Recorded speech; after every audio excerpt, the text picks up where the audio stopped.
नमस्कार दोस्तों, कैसे हो आप सभी। स्वागत करते हैं आप सभी का व्यस्त जी को इसमें। तो दोस्तों आज जो है कि बिहार स्टेट एग्जाम्स के लिए प्रीवियस ईयर का क्वेश्चन पेपर लेके आ चुके हैं, जो कि सामाजिक विज्ञान यानी कि सोशल साइंस का ये पेपर है। और ये पेपर 1 वालों के लिए रहने वाला है, जो कक्षा 9th और 10th के लिए है। पूरा 1 से लेके 100 क्वेश्चन आपको कंप्लीट करवाएंगे। पूरा क्वेश्चन को ध्यानपूर्वक देखिएगा और जो भी एक्स्ट्रा फैक्ट आपको बताते चलेंगे उसे पूरा कंप्लीट करते चलिएगा, ताकि अगर आयोग इधर उधर से क्वेश्चन पूछेगा तो आराम से आप हैंडल करके प्रश्न को बना लीजिएगा। बहुत सारा क्वेश्चन पीवाईक्यू से ही रिपीट कर लिया जाएगा, इतना ध्यान दीजिएगा आप सभी। बस आपको कंठस्थ याद रहना चाहिए। तो चलिए शुरू करते हैं। सभी एक बार सेशन को लाइक करके शेयर कर दीजिएगा आप सभी। आज का पहला प्रश्न है कि एस्ट्रोलैब किस प्रकार का यंत्र था। देखिए, एस्ट्रोलैब की बात किया जाए तो ये अक्षांश बताने वाला यंत्र था, यानी कि ऑप्शन नंबर इसका सी राइट आंसर होगा। ध्यान दीजिएगा आप सभी, अक्षांश बताने वाला यंत्र था आपका एस्ट्रोलैब। याद रहेगा, अगर क्वेश्चन पूछा जाए तो आंसर कर लीजिएगा आप सभी। अगला क्वेश्चन है कि राजा जेमोरिन कहाँ का ये रहने वाला था या कहाँ का शासक था। आपको बताए थे कि वास्को डी गामा जब भारत पहुंचा था तो उसका स्वागत किसने किया था, राजा जेमोरिन ने किया था। और कहाँ का रहने वाला था, कालीकट का राजा था। याद रखिएगा, ऑप्शन में सी राइट आंसर होगा। अगला क्वेश्चन है कि वास्को डी गामा को भारत पहुंचने का मार्ग किसने बताया था। तो आप सभी को पता है कि यह आपका अब्दुल मजीद के द्वारा बताया गया था, यानी कि option number A right answer होगा। चलिए अगला क्वेश्चन देख लीजिएगा, धर्मनिरपेक्ष राज्य की स्थापना सर्वप्रथम कहाँ हुई थी। देखिए, अगर धर्मनिरपेक्ष राज्य की बात किया जाए तो ये अमेरिका में सबसे पहले स्थापना हुई थी। याद रखिएगा आप सभी, कहाँ पे, अमेरिका राज्य में।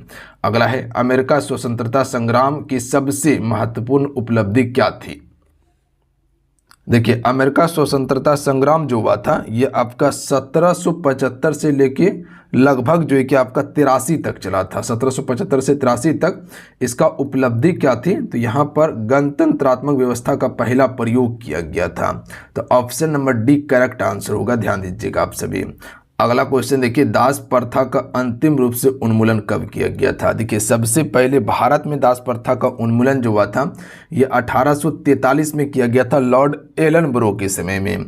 जबकि अंतिम रूप से बात किया जाए तो 1848 में किया गया था। ध्यान दीजिएगा, फ्रांस में। तो ऑप्शन में इसका बी राइट आंसर हो जाएगा।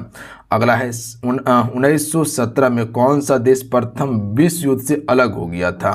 तो देखिए, 1917 की बात किया जाए तो पहला विश्व युद्ध कब चलता है, 1914 से शुरू होता है, बट 1917 में रूस यहाँ से अलग हो जाता है। तो ऑप्शन में ए वाला करेक्ट आंसर हो जाएगा। प्रथम विश्व युद्ध की समाप्ति वर्साई की संधि के तहत किया गया था। याद रहेगा आप सभी को, बिल्कुल। और वर्साई की संधि को जर्मनी आरोपित संधि मानता है। अगला क्वेश्चन देख लीजिएगा, द्वितीय विश्व युद्ध का अंत कब हुआ था।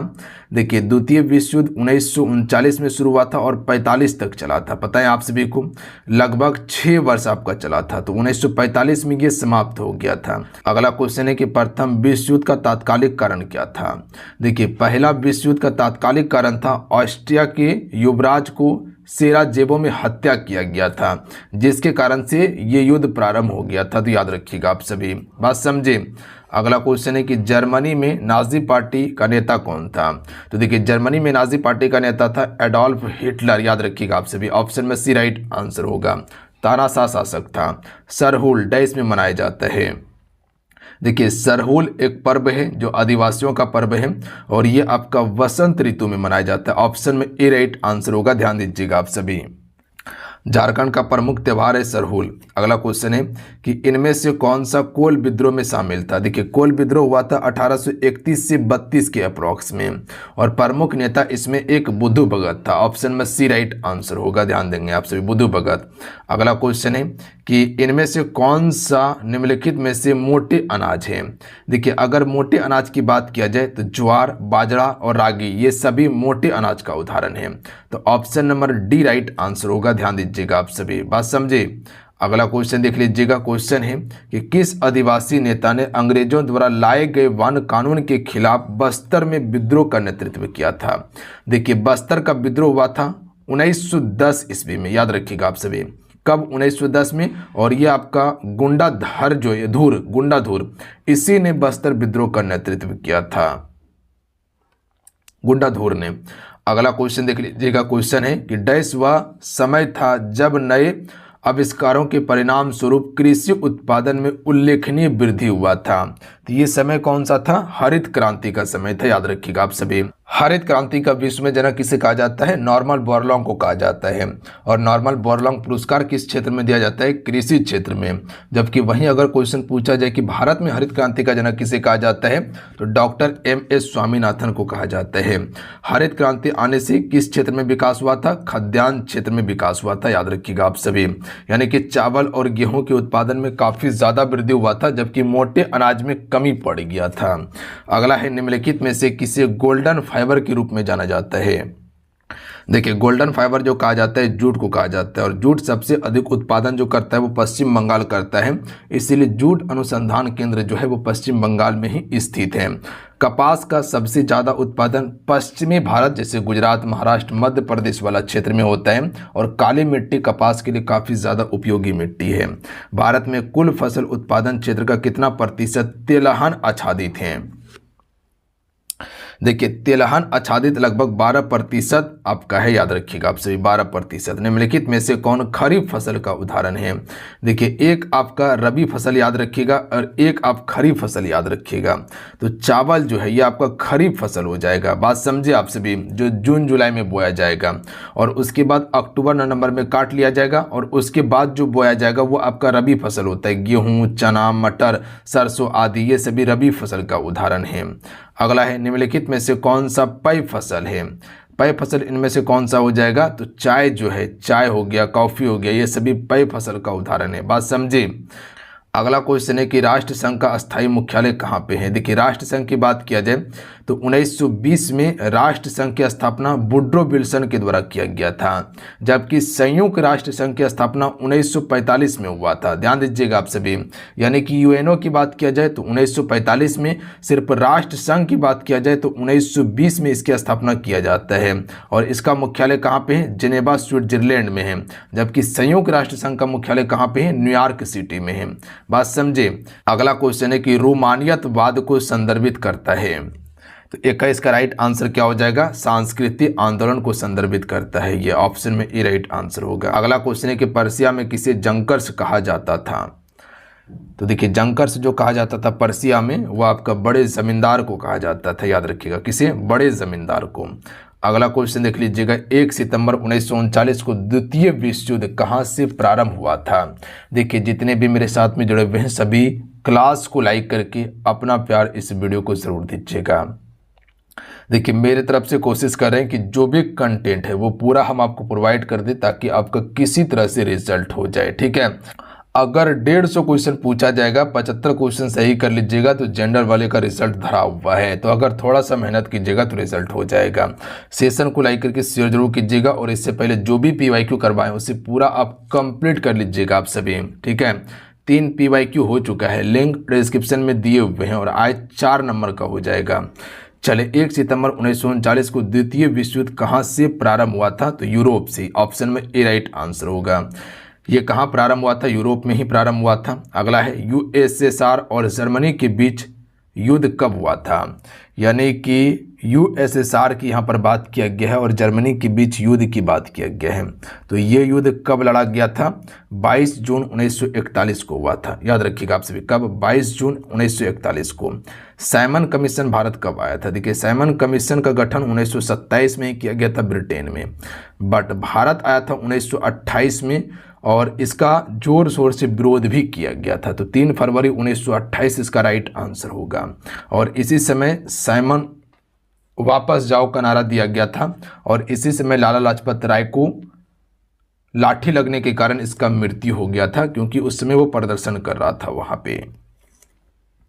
अगला है, भारतीय राष्ट्रीय कांग्रेस की स्थापना किस वर्ष हुई और इसके संस्थापक कौन थे? तो देखिए, भारतीय राष्ट्रीय कांग्रेस की स्थापना 1885 में हुई थी, और संस्थापक थे A.O. ह्यूम थे, याद रखिएगा आप सभी। और इसका पहला अध्यक्ष व्योमेश चंद्र बनर्जी को बनाया गया था। ध्यान दीजिएगा आप सभी। स्थापना कहाँ हुआ था? तो गोकुल दास तेजपाल संस्कृत महाविद्यालय, मुंबई में जो था, बम्बई, वहीं पर इसकी स्थापना हुआ था। अगला क्वेश्चन है कि निम्नलिखित दिए गए विकल्पों में से कौन सा लोकप्रिय रूप से भारत की ग्रेट ओल्ड मैन के रूप में जाना जाता है? तो दादा भाई नौरोजी को जाना जाता है। देखिए 1885 में जब कांग्रेस की स्थापना हुआ था तो अध्यक्ष व्योमेश चंद्र बनर्जी था, जबकि दूसरा अधिवेशन 1886 में हुआ था तो इस समय अध्यक्ष दादा भाई नौरोजी को ही बनाया जाता है। तो ये भी फैक्ट को याद रखिएगा। अगला है औद्योगिक क्रांति का अर्थ क्या है? तो औद्योगिक क्रांति का अर्थ है उत्पादन प्रणाली में परिवर्तन। ऑप्शन में सी राइट आंसर होगा। अगला है कि पेरिस शांति समझौता कब हुआ था? तो ये आपका 1919 में हुआ था। G77 की स्थापना कब हुई थी? G77 की स्थापना कब हुई थी? तो याद रखिएगा वर्ष 1964 में। ऑप्शन में ए राइट आंसर होगा। एग्जैक्ट प्रश्न को याद रखिएगा, इंपॉर्टेंट है। अंतर्राष्ट्रीय मुद्रा कोष का मुख्यालय कहाँ पे है? देखिए अंतर्राष्ट्रीय मुद्रा कोष या विश्व बैंक का मुख्यालय वाशिंगटन डीसी में है, दोनों का मुख्यालय। बात समझे। अगला है यूरोप में कागज बनाने का पहला कारखाना कहाँ खोला गया था? तो जर्मनी में खोला गया था। अगला क्वेश्चन है कि निम्नलिखित में से कौन सा एक यूरोपीय प्रबंध एजेंसी थी? तो देखिए यूरोपीय प्रबंध एजेंसी जो हो जाएगा टाटा आयरन स्टील तो नहीं होगा, बिरला भी नहीं होगा। अब दो बचा है तो दो में से ऑप्शन नंबर बी वाला इसका करेक्ट आंसर होगा। ध्यान दीजिएगा आप सभी। एंड्रयू यूल जो है ये आपका यूरोपीय प्रबंध एजेंसी थी। अगला क्वेश्चन देखिए 17वीं शताब्दी में यूरोप के शहरों से व्यापारी ग्रामीण इलाके में चल आए थे, क्यों? यूरोप से जो यूरोप शहर है वहां से व्यापारी ग्रामीण इलाकों में चल गए थे, क्यों गए थे बता सकते हैं 17वीं शताब्दी में? तो इसका right answer option number A right answer होगा। किसानों और कारीगरों को अंतर्राष्ट्रीय बाजार के लिए उत्पादन करने के लिए प्रेरित करने के लिए गया था। इसके अलावा धन की आपूर्ति करने के लिए व्यापारी सब ग्रामीण इलाकों में चल गया था। बात समझे। वहाँ पर किसान और कारीगर जो था उसको अंतर्राष्ट्रीय बाजार के लिए उत्पादन करने के लिए प्रेरित करने के लिए और धन की आपूर्ति करने के लिए वो ग्रामीण इलाकों में गया था, शहर को छोड़कर। अगला क्वेश्चन पर ध्यान दीजिएगा। पहली सूती मिल जो है ये कहाँ स्थापित की गई थी? तो ये आपका बम्बई में, याद रखिएगा, जिसे अभी मुंबई कहते हैं। धुआंधार जलप्रपात जो है ये कहाँ पर है? नर्मदा नदी पर है। लक्ष्मी सागर झील जो है ये कहाँ है? दरभंगा में है, याद रखिएगा आप सभी, लक्ष्मी सागर झील। अगला है निम्नलिखित में से कौन भ्रंश घाटी से होकर बहती है? तो नर्मदा नदी जो है ये भ्रंश घाटी से होकर बहती है और इसका उद्गम कहाँ है? अमरकंटक की पहाड़ी है। भरतपुर पक्षी अभ्यारण्य जो है ये कहाँ पे है? भरतपुर राजस्थान में है, याद रखिएगा आप सभी। रणथंभौर हो गया ये भी आपका राजस्थान में है, याद रखिएगा आप सभी। कुंभलगढ़ ये भी राजस्थान में है, जबकि काजीरंगा की बात किया जाए तो वह असम में है। अगला है सिमलीपाल बायोस्फीयर रिजर्व जो है ये कहाँ पर है? तो सिमलीपाल उड़ीसा में है, याद रखिएगा आप सभी। झारखंड में कौन सा है? बेतला है। बिहार में एक आपको नेशनल पार्क देखने के लिए मिलता है वाल्मीकि, याद रखिएगा। मध्य प्रदेश में कन्हा, पन्ना, ये सभी, संजय, ये सभी कहाँ है? मध्य प्रदेश में है। भारत को कितने प्रमुख भौतिक प्रभागों में विभाजित किया गया है? तो देखिए भौतिक परिभाग की बात किया जाए तो कुल 6 हो जाएगा। 6 कौन कौन सा होगा? पहला हिमालय पर्वत श्रृंखला होगा, दूसरा उत्तरी मैदान में विभाजित किया गया है, तीसरा प्रायद्वीपीय पठार में, चौथा मरुस्थल में, पांचवा हो जाएगा तटीय मैदान और छठा हो जाएगा आपका द्वीप समूह में। तो कुल 6 भौतिक परिभागों में विभाजित किया गया है भारत को। अगला है निम्नलिखित में से कौन सा भारत में वनस्पति और वन्यजीव वितरण को प्रभावित करने वाला कारक नहीं है? तो देखिए वनस्पति और वन्यजीव को प्रभावित करने वाला कारक जो है ये सभी तापमान, ऊंचाई और वर्षा ये सभी प्रभावित करता है। बात समझे। अगला क्वेश्चन है, अगला है कि निम्नलिखित में से कौन जनसंख्या की वितरण को प्रभावित करने वाला कारक नहीं है? ध्यान दीजिएगा आप सभी। इनमें से कौन सा एक जनसंख्या वितरण को प्रभावित नहीं करता है? तो देखिए जलवायु भी करता है, भू आकृति भी करता है और सामाजिक कारक भी करता है और राजनीतिक कारक भी करता है, जबकि राज्य व्यवस्था नहीं करता है। तो ऑप्शन में सी राइट आंसर हो जाएगा। बात समझे। देखिए, भौगोलिक आकार की बात किया जाए, इसमें जो आपका जनसंख्या वितरण का प्रमुख कारण कल भी बताए थे आपको, स्थलाकृति या उच्चबाज, जलवायु हो जाएगा, मृदा हो जाएगा, जला आपूर्ति हो जाएगा और खनिज पदार्थ हो जाएगा। तो ये आपका भौगोलिक कारक हो सकता है, बात समझिए। अगर सामाजिक और आर्थिक कारक की बात किया जाए तो इसमें नगरीकरण हो जाएगा, परिवहन के साधन का विकास हो जाएगा, औद्योगिक विकास हो जाएगा, कृषि विकास हो जाएगा। ये आपका विभाजन का जो कारण हो सकता है या वितरण का जो कारण हो सकता है जनसंख्या का, वो सामाजिक और आर्थिक रूप से हो सकता है। उसके बाद सांस्कृतिक और धार्मिक रूप से भी होता है, राजनीतिक रूप से भी होता है। तो ये ध्यान दीजिएगा, राज्य व्यवस्था नहीं होगा इसमें। अगला क्वेश्चन देख लीजिएगा, सरकार की नीति अगर दिया जाए ऑप्शन में तो वो भी नहीं होगा। प्रति वर्ग किलोमीटर व्यक्तियों की औसत संख्या को संदर्भित करने के लिए निम्नलिखित में से किस शब्द का प्रयोग किया जाता है? तो यहाँ पर देखिएगा, प्रति वर्ग किलोमीटर। आपको बताएं कि एक वर्ग किलोमीटर में जो जनसंख्या निवास करता है उसी को हम सभी जनसंख्या घनत्व कहते हैं। और सबसे ज़्यादा जनसंख्या घनत्व कहाँ पे है? बिहार में है, याद रखिएगा आप सभी, सबसे ज़्यादा। और सबसे कम कहाँ पे है? अरुणाचल प्रदेश में है। बात समझे। गंडक नदी को नेपाल में किस नाम से जाना जाता है? तो नारायणी के नाम से जानते हैं। पृथ्वी पर नदी, पहाड़, समुद्र को प्रदर्शित करने वाला मानचित्र क्या है? तो ये भौतिकी मानचित्र होता है, याद रखिएगा आप सभी। बात समझे, भौतिक मानचित्र होगा। पैमाने में अंश दर्शाता है, तो ये जमीन से दूरी को दर्शाता है, अंश। उसके बाद है प्रतिनिधि अंश के नाम से भी जाना जाता है। तो देखिए, प्रतिनिधि अंश के नाम से हम सभी अंतर्राष्ट्रीय पैमाना को जानते हैं। तो ऑप्शन नंबर सी इसका राइट आंसर होगा।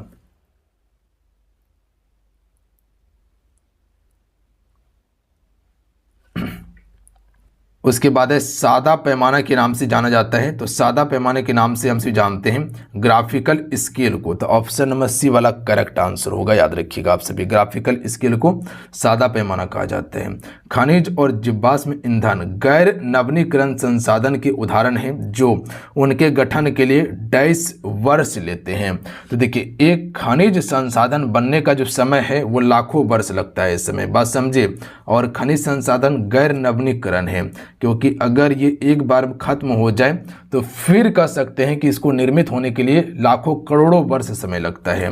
देखिए, 1992 में जो पृथ्वी सम्मेलन हुआ था ब्राजील में, वो कहाँ पर हुआ था? रियो डी जेनेरियो में हुआ था, जहां 100 से अधिक राष्ट्र अध्यक्ष मिले थे। अगला क्वेश्चन है कि निम्नलिखित में से किस एक को भारत में वैश्वीकरण के कारण सबसे कम लाभ हुआ था? तो देखिए, वैश्वीकरण के कारण सबसे कम जो लाभ हुआ था वो कृषि क्षेत्र में हुआ था। सबसे ज़्यादा कह सकते हैं कि सेवा क्षेत्र में हुआ था, बात समझिए आप सभी। अगला है, वैश्वीकरण की नीति से किस क्षेत्र को लाभ नहीं हुआ था? तो अभी बताएं, कृषि क्षेत्र को लाभ नहीं हुआ था। बाकी बात भी निर्माण क्षेत्र, सेवा क्षेत्र, ये सभी को लाभ हुआ था। अगला है कि जब प्राकृतिक पदार्थ रूप बदलकर संसाधन बन जाते हैं तो वो कहलाते हैं। देखिए, एक जमीन के अंतर में कोई भी प्राकृतिक पदार्थ है, ठीक है, तो वो प्राकृतिक पदार्थ ही है, वो संसाधन नहीं कहलाएगा। संसाधन कब कहलाएगा? जब मानव उसका उपयोग करने लगेगा, ठीक है, तो वो संसाधन हो जाएगा। तो ये क्या हो जाएगा? मानव निर्मित संसाधन होगा, बात समझिए आप सभी।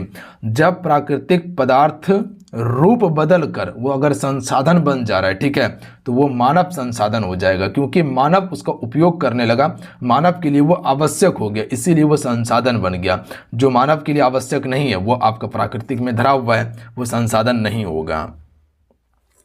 अगला है, नर्मदा बचाओ आंदोलन संबंधित है, सरदार सरोवर बांध से संबंधित है। खनिज को संरक्षित करने की आवश्यकता क्यों है? बता सकते हैं, हम खनिज को क्यों संरक्षित करना चाहते हैं? ये नवीनीकरण है, ये तेजी से घट रहे हैं। देखिए, खनिज सबसे पहले नवीनीकरण नहीं, ये अनवीनीकरणीय या गैर नवीनीकरणीय है, तो ये तो गलत हो जाएगा। ये तेजी से घट रहा है, ये बिल्कुल सही बात है। देश के औद्योगिक विकास के लिए इनकी आवश्यकता हो रही है, बिल्कुल सही बात है कि देश के औद्योगिक विकास के लिए खनिज संसाधन की आवश्यकता है, ठीक है, और इनका निर्माण बहुत तेजी से होता है, नहीं, करोड़ों वर्ष समय लगता है, पता है आप सभी को, तेजी से नहीं होता है। तो ऑप्शन नंबर 1, 2 और 3 वाला सही हो जाएगा। तो 2, 3 यानी कि ऑप्शन बी करेक्ट आंसर हो जाएगा। अगला है, प्लेसर जमा के संबंध में निम्नलिखित में से कौन सा कथन गलत है?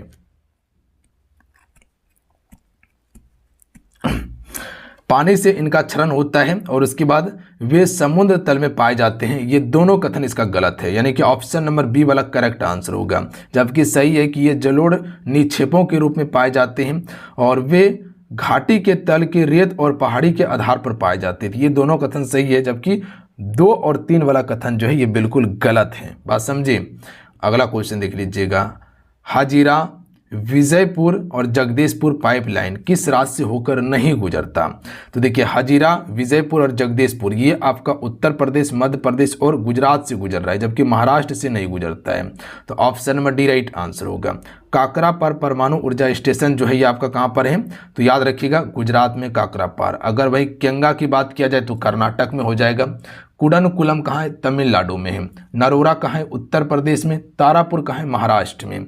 अगला है, वन विस्तार के नज़रिए से भारत का विश्व में कौन सा स्थान है? तो देखिए, वन के विस्तार के नज़रिए से भारत का विश्व में 10वां स्थान है, याद रखिएगा। 9वां स्थान यानी कि भारत से पहले इंडोनेशिया है, और सबसे पहला स्थान पे रूस है, और दूसरा स्थान पे आपका कनाडा हो जाएगा, याद रखिएगा आप सभी, वन विस्तार के नज़रिए से। हमारे देश में हाल ही में वन क्षेत्र में वृद्धि हुई है। बता सकते हैं कि हमारे देश में जो है कि हाल में वन क्षेत्र की वृद्धि हुई है। किसके क्षेत्र में वृद्धि देखने के लिए मिला है? क्या प्राकृतिक वन में वृद्धि देखने के लिए मिला है, या शुद्ध बोए गए क्षेत्र में वृद्धि, या विभिन्न एजेंसियों द्वारा वृक्षारोपण में वृद्धि देखने को मिला है हमें? तो हमें अभी जो है विभिन्न एजेंसियों के द्वारा वृक्षारोपण जो किया गया है उसी में वृद्धि देखने के लिए मिला है। बात समझे। अगला क्वेश्चन देख लीजिएगा, भारत में किस स्थान पर पहला परमाणु ऊर्जा स्टेशन स्थापित किया गया है? तो तारापुर महाराष्ट्र में किया गया था सबसे पहला। मुंबई हाई क्यों प्रसिद्ध है? तो ये खनिज तेल के लिए प्रसिद्ध है, मुंबई हाई। अगला है, कच्चे ऊर्जा स्रोत से प्राप्त ऊर्जा और प्राप्त करने के लिए खर्च की गई ऊर्जा के अनुपात कच्चे ऊर्जा स्रोत को डैश कहा जाता है? तो इसे ऊर्जा उपज अनुपात कहा जाता है। क्वेश्चन को समझिएगा, क्वेश्चन क्या कहना चाह रहा है, ध्यान से सुनिएगा आप सभी। कच्चे ऊर्जा स्रोत से प्राप्त ऊर्जा, जो कच्चा ऊर्जा होता है, इसी स्रोत से प्राप्त ऊर्जा और प्राप्त करने के लिए खर्च की गई ऊर्जा का अनुपात कच्चे ऊर्जा स्रोत को ऊर्जा उपज कहा जाता है। जो कच्चा ऊर्जा का स्रोत है इसी को ऊर्जा उपज अनुपात कहते हैं। Tata iron and steel company की स्थापना, तो इसकी स्थापना 1907 में हुआ था, जमशेदपुर में, जो झारखंड में पड़ता है। याद रखिएगा आप सभी। संस्थापक कौन था? दोराबजी टाटा इसके संस्थापक था। ऐसे कहा जाता है कि जमशेदजी नोराबजी टाटा ने इसकी स्थापना किया था, बट जमशेदजी नोराबजी टाटा का मृत्यु 1904 में ही हो गया था। आगे चलकर 1907 में दोराबजी टाटा ने इसकी स्थापना किया था। अगला, स्वर्णरेखा और खरकई नदी के तट पर है आपका Tata iron and steel company. Bharat का सर्वाधिक विदेशी व्यापार किस मार्ग से होता है? समुद्री मार्ग से। प्रायद्वीप पतन किस राज्य में है? तो प्रायद्वीप पतन जो है ये आपका उड़ीसा राज्य में है। अगला है, भारत की पहली रेलगाड़ी कितने किलोमीटर चलाई गई थी? 34 किलोमीटर, मुंबई से लेकर थाने के बीच में 1853 में। याद रखिएगा आप सभी।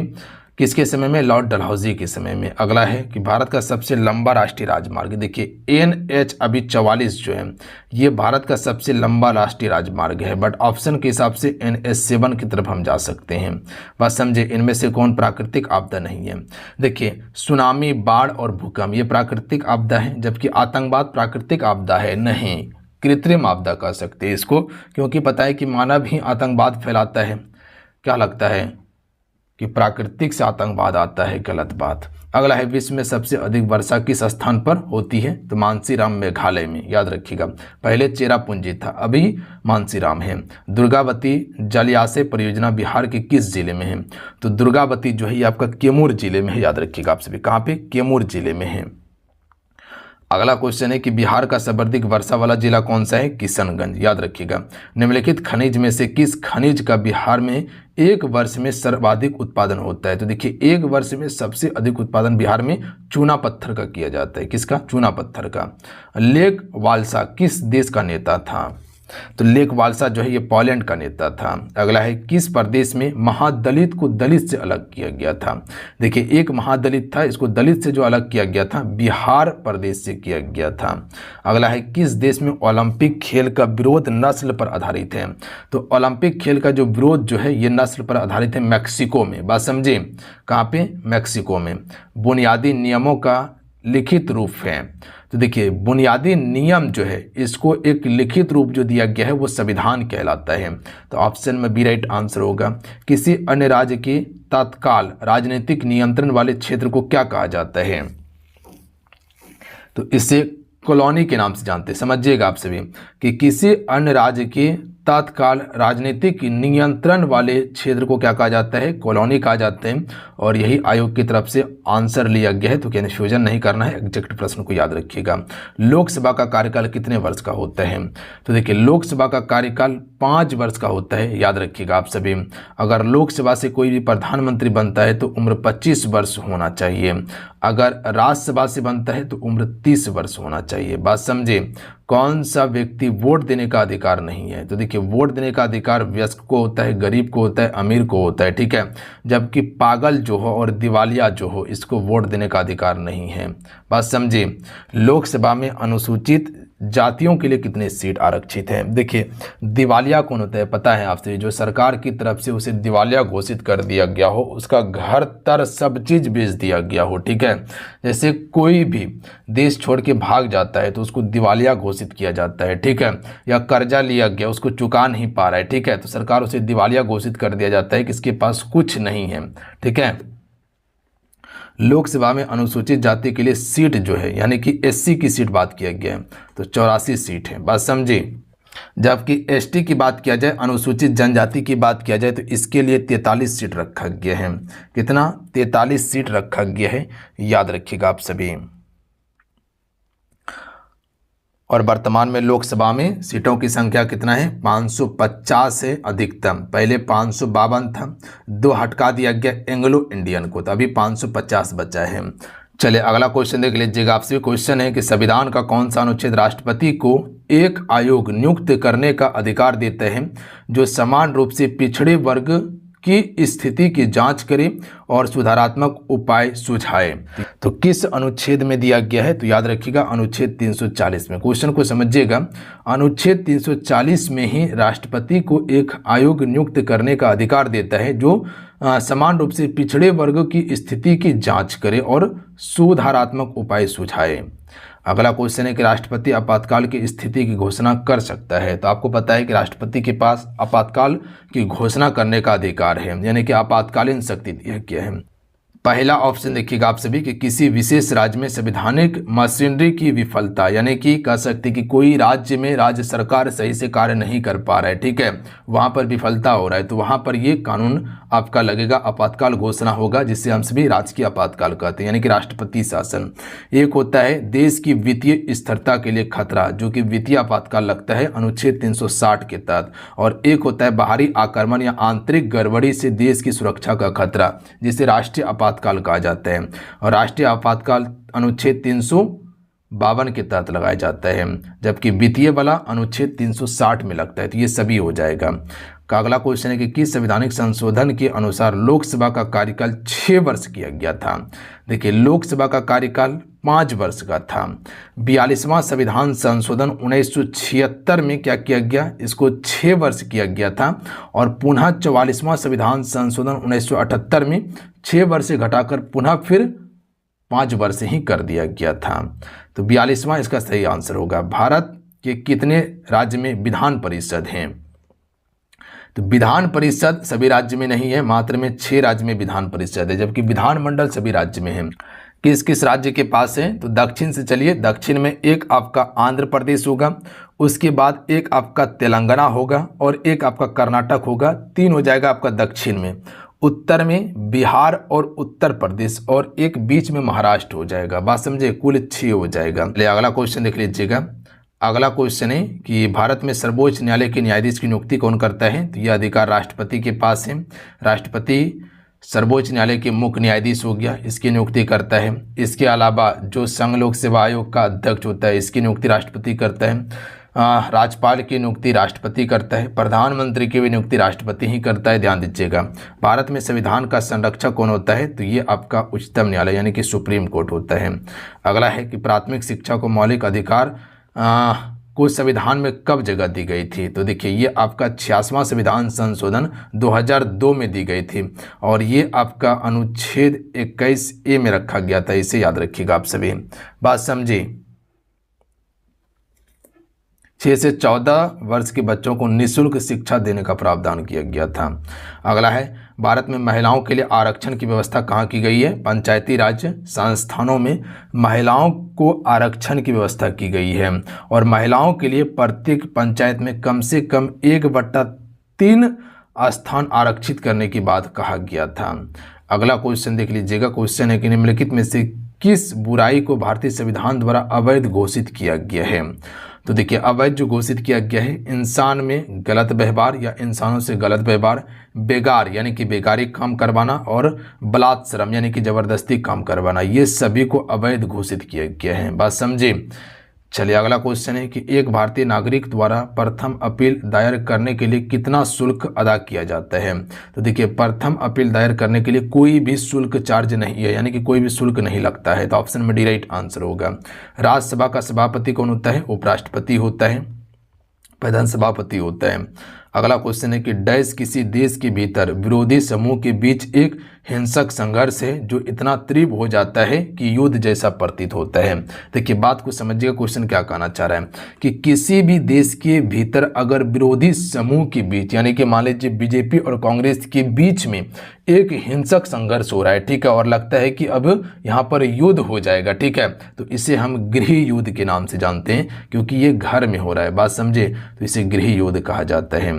अगला क्वेश्चन देख लीजिएगा। क्वेश्चन में 95 है कि सत्ता की साझेदारी से निपटने में लोकतंत्र के बारे में निम्नलिखित में से कौन सा कथन सही नहीं है? यहाँ पर सही नहीं की बात किया गया है। पहला ऑप्शन देखिए क्या दिया गया है कि लोग सभी राजनीतिक शक्ति के स्रोत होते हैं, बिल्कुल सही कथन है, सत्ता की साझेदारी से निपटने के लिए। दूसरा है लोकतंत्र में लोग स्वशासन की संस्थाओं के माध्यम से खुद पर शासन करते हैं, ये भी कथन सही है। लोकतंत्र में समाज में मौजूद विविध समूहों और विचारों को उचित सम्मान दिया जाता है, ये भी सही कथन है। तो अब क्या बच गया? ऑप्शन नंबर डी, यही सही नहीं होगा कि लोकतंत्र में यदि निर्णय लेने की शक्ति बिखरी हुई है तो त्वरित निर्णय लेना और उन्हें लागू करना संभव नहीं है, यह कथन गलत है, बिल्कुल संभव है। बात समझे? यदि लोकतंत्र में कह सकते हैं कि निर्णय लेने की शक्ति बिखरी हुई है और त्वरित निर्णय लेना और उन्हें लागू करना संभव नहीं है, ये कथन गलत है, ये कथन बिल्कुल गलत है, बिल्कुल यहाँ पर संभव हो सकता है। बात समझे? अगला क्वेश्चन है कि निम्नलिखित में से किस देश में 2 दलीय प्रणाली है? तो देखिए, भारत में बहुदलीय व्यवस्था है। बात समझिए, भारत में बहुदलीय व्यवस्था है, जबकि यूएसए में यहाँ पर 2 दलीय प्रणाली है। बात समझिए, 2 दलीय प्रणाली है और 2 ही दल यहाँ पर कार्य कर रहा है। यहाँ पर आप सभी अलग अलग दल देखते होंगे, बहुत सारा दल है। बात समझिए। अगला क्वेश्चन है कि लोकतंत्र का मूल परिणाम क्या है? तो राइट आंसर होगा ऑप्शन में ए, राजनीतिक, सामाजिक और आर्थिक परिणाम होगा। अगला है कि किसी देश का सकल घरेलू उत्पाद उसके शुद्ध घरेलू उत्पाद और डैश का योग होता है। तो देखिए, किसी भी देश का सकल घरेलू उत्पाद जो होता है ना, उसके शुद्ध घरेलू उत्पाद और उत्पादन प्रक्रिया में पूंजी की खपत, ध्यान दीजिएगा, इसी का योग होता है। तो ऑप्शन नंबर क्या हो जाएगा? डी इसका राइट आंसर होगा, याद रखिएगा आप सभी। बात समझे? चलिए अगला क्वेश्चन देख लीजिएगा। निम्नलिखित में से कौन सा कथन सहभागी न्याय की अवधारणा को सर्वोत्तम रूप से दर्शाता है? तो यहाँ पर सहभागी न्याय की बात किया गया है, तो इसका राइट आंसर ऑप्शन में भी हो जाएगा, सक्रिय भागीदारी और लोकतांत्रिक भागीदारी के मध्य से न्याय प्राप्त किया गया है। ये बिल्कुल सही कथन है आपका सहभागी न्याय के बारे में कि सक्रिय भागीदारी और लोकतांत्रिक भागीदारी के माध्यम से न्याय प्राप्त किया गया है, याद रखिएगा आप सभी। अगला क्वेश्चन देख लीजिएगा कि आधुनिक युग में प्रत्यक्ष लोकतंत्र कहाँ पर है? तो ये आपका स्विट्जरलैंड में है प्रत्यक्ष लोकतंत्र। तो चलिए आज कितना ही, आज के सेट में पूरा 1 से लेके 100 क्वेश्चन आपको कंप्लीट करवाए।